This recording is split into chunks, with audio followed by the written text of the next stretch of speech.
주식 투자를 할 때 공부해야 하는 것들은 너무나 많습니다. 기술적 분석, 기본적 분석, 산업에 대한 이해나 테마주 등 많은 것들을 알아야 하고 공부해야 하는데요. 그 중에서 개인적으로 가장 중요하게 생각하는 한 가지만 꼽으라면 이것을 선택하겠습니다. 바로 포트폴리오입니다.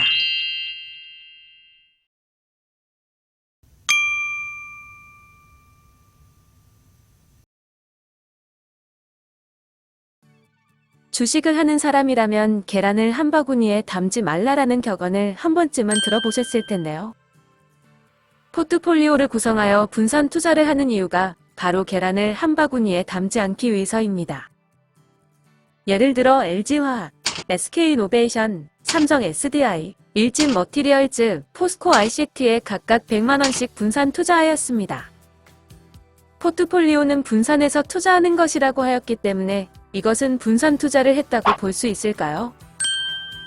분산하여 투자하였기 때문에 분산 투자라고 할 수 있지만 사실 포트폴리오 효과를 볼 수 없습니다. 왜냐하면 위에서 언급한 종목은 2차전지 및 전기차와 관련된 종목이고 산업이 같은 산업으로 같은 테마로 묶여있기 때문에 오를 때 같이 오르고 내릴 때 같이 떨어집니다. 즉, 이것은 계란을 한 바구니에 담은 것과 마찬가지란 소리입니다. 만약 갑자기 2차전지 시장에 정책적인 문제 또는 기술적인 문제가 생겨 산업 전망이 어두워진다면 분산 투자를 하였지만 다 같이 떨어지기 때문에 포트폴리오 효과를 얻을 수 없게 되는 것입니다. 포트폴리오를 구성하는 이유는 나의 소중한 투자금을 시장으로부터 지켜내기 위함입니다. 시장은 어떻게 흘러갈지 그 누구도 알지 못하기 때문에 시장의 변덕에 휘둘리지 않기 위해 분산 투자를 하는 것인데요. 포트폴리오에 대한 간단한 소개 영상은 우측 상단의 카드에서 확인해 주시기 바랍니다. 이번 영상은 포트폴리오에 대한 소개가 아닌 실제 포트폴리오 구성을 어떻게 해야 하는지에 대해 간단히 소개하도록 하겠습니다. 이전 영상을 보신 분들은 아시겠지만 포트폴리오 구성은 리스크 성향에 따라서 주식의 비중이 달라집니다. 여기서는 국내 주식 25%, 해외 주식 25%, 채권 30%, 원자재 20%로 포트폴리오를 어떻게 구성하는지에 대해 살펴보겠습니다. 만약 자신의 총 투자금이 1000만원일 경우 국내 주식에 250만원, 해외 주식에 250만원, 채권에 300만원, 원자재에 200만원을 투자하는 방법입니다. 국내 주식이라 함은 삼성전자나 LG전자, 포스코 등 여러 종목이 있겠죠? 그렇다면 그 중에서 어떤 종목을 사야 잘 샀다고 소문이 날까요? 먼저 말씀드릴 것은 1000만원이라는 총 투자금에서 포트폴리오를 구성하기란 쉽지 않습니다. 총 투자금이 너무 적기 때문에 국내 주식에 투입해야 할 금액인 250만원을 분산하여 투자하는 것은 쉽지 않기 때문입니다. 왜냐하면 250만원을 분산 투자할 경우 수익금이 굉장히 작아지고 그렇다고 250만원을 한 종목에 투자한다면 개별 종목의 리스크를 그대로 감수해야 하기 때문에 상당히 골치 아프죠. 그렇기 때문에 포트폴리오를 구성할 때 추천하는 방법은 ETF를 활용하여 구성하는 방법입니다. ETF는 간단히 말해 펀드를 주식처럼 사고 팔 수 있다고 생각하면 됩니다. 예를 들어 아리랑 고배당 ETF일 경우 배당 수익이 높은 종목군을 모아 하나의 ETF를 만듭니다. 여기에는 고배당 종목인 KTNG, 포스코, 삼성전자 등 여러 종목이 있죠.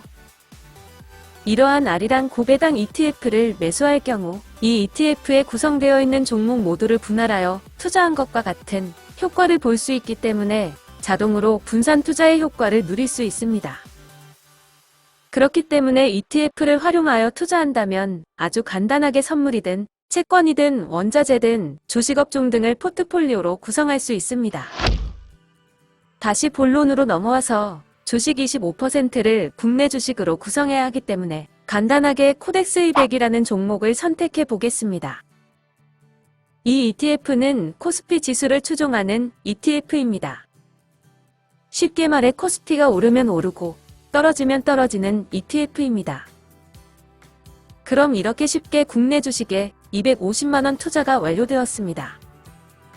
다음은 해외 주식으로 해볼까요? 해외 주식 또한 국내 주식과 마찬가지로 ETF에서 선정하면 됩니다.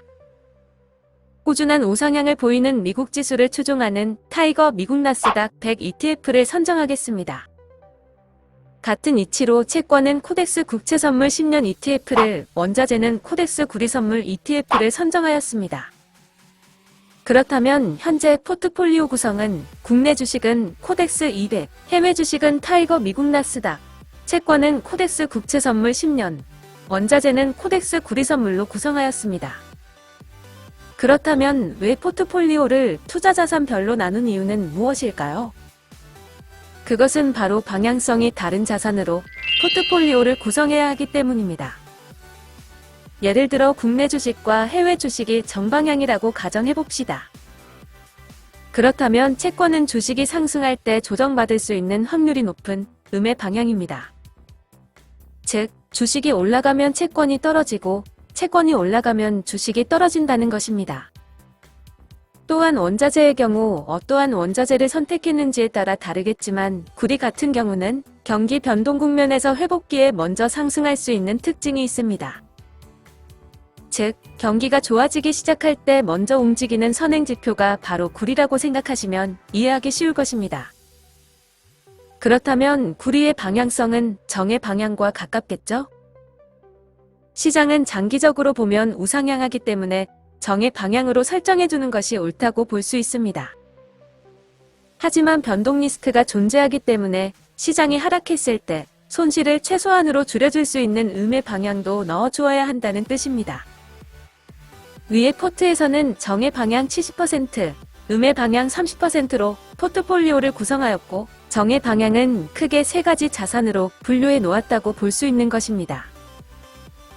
그럼 이렇게 포트폴리오를 구성하였으면 목표한 수익률이 채워질 때까지 10년이고 20년이고 방치해두면 되는 것일까요? 정답은 아닙니다. 포트폴리오에서 가장 중요한 리밸런싱을 해야 하기 때문입니다. 리밸런싱이란 자신이 운영하고 있는 자산의 비중을 재조정하는 것을 말하는데요. 수익과 손실을 정산하는 시기라고 생각하면 이해하기 쉬울 것입니다. 예를 들어 국내 주식의 자금이 500만 원이 되었고 해외 주식의 자금도 500만 원이 되었습니다. 채권은 조금 하락하여 200만 원이 되었으며 구리는 300만 원이 되었습니다. 그럼 현재 나의 총 투자금은 1,500만 원이 되었습니다.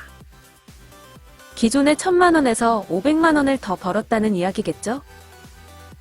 그럼 이제 1,500만 원을 포트폴리오 구성비대로 재조정하는 것입니다. 국내 주식과 해외 주식은 25%로 구성하였기 때문에 1,500만 원의 25%인 375만 원씩 각각 투자를 합니다. 채권과 원자재는 30%, 20%였기 때문에 450만 원, 300만 원이 되겠죠? 즉, 국내 주식에서의 수익금 125만 원, 해외 주식에서의 수익금 125만 원, 원자재의 수익금 100만 원을 각각 매도하고 현재 마이너스 중인 채권에 250만 원을 추가 매수하는 것입니다. 이러한 방법을 리밸런싱이라고 합니다. 이러한 리밸런싱은 매일 진행하는 것이 아닌 일정한 날을 정하여 주기적으로 해주는데요. 예를 들어 분기마다 할 수도, 단기마다 할 수도, 1년마다 할 수도 있습니다. 이렇게 포트폴리오를 구성하여 주식 투자를 한다면 안전적인 투자 수익률을 취할 수 있을 것으로 생각합니다. 지금까지 포트폴리오 구성 방법의 기본적인 부분에 대해서 설명하였습니다. 포트폴리오를 구성하여 투자하는 것은 장기 투자를 하시는 분이라면 반드시 해야 하는 부분입니다. 분산 투자를 했다고 해서 방심하지 마시고 혹시나 자신의 분산 투자가 계란을 한 바구니에 담은 것은 아닌가 다시 한번 확인해보며 방향성은 올바르게 선정되어 있는지 확인하고 투자하시길 바라면서 오늘의 영상을 마치도록 하겠습니다. 그럼 지금까지 레다트였습니다.